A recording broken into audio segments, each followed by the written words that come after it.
Hello everyone, my name is Dylan, and welcome to Nerdified.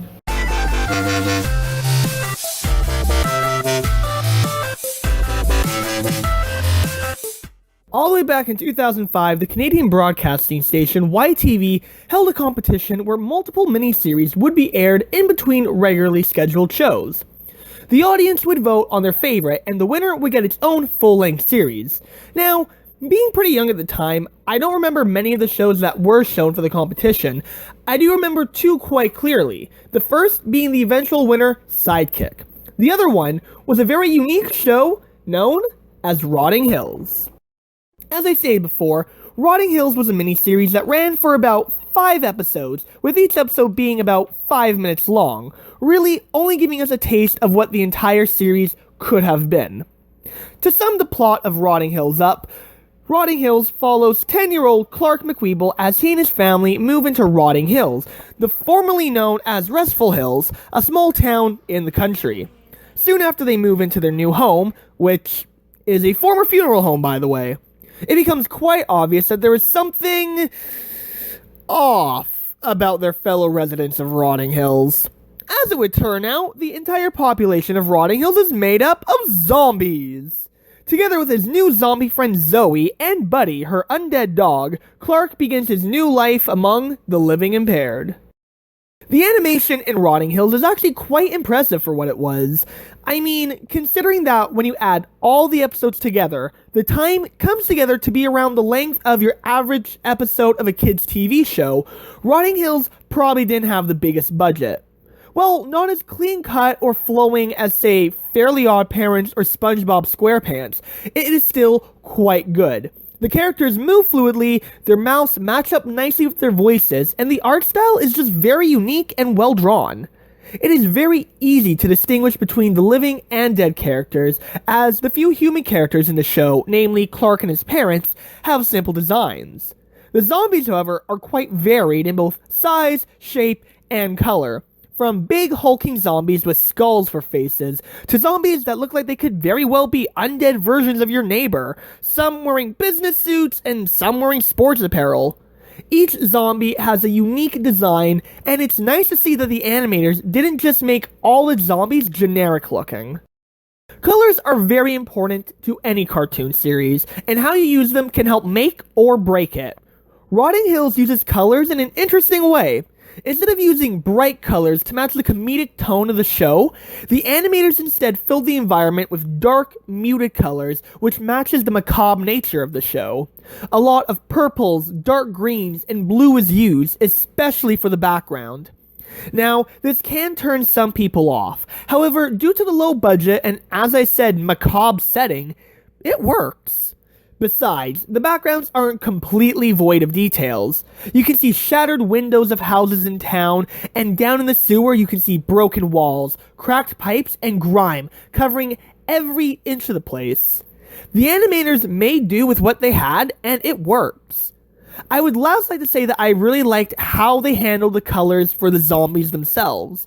The dark greens, blues, and purples do give off a rotting flesh vibe, while the yellow teeth and eyes were a really nice touch.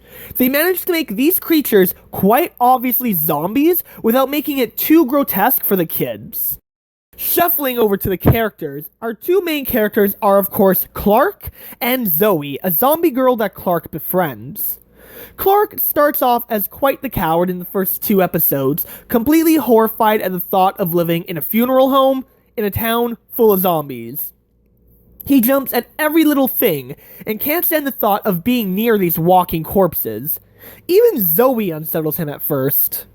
And he can't really blame him either. Moving is hard for any kid, let alone moving into a town filled with rotting corpses.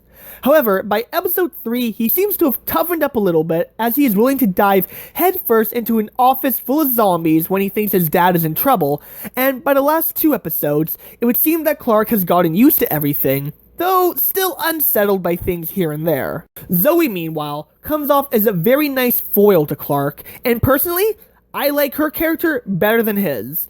She seems unfazed by almost everything, and is snarky, witty, and even seems amused at Clark's terror in certain situations. That's not to say, however, that she's uncaring at all. She's willing to help Clark out when he goes to rescue his dad, and in episodes 4 and 5, we get to see just how much Clark means to her, showing that she truly does care for her living, breathing friend. I do also have to mention Zoe's dog, Buddy.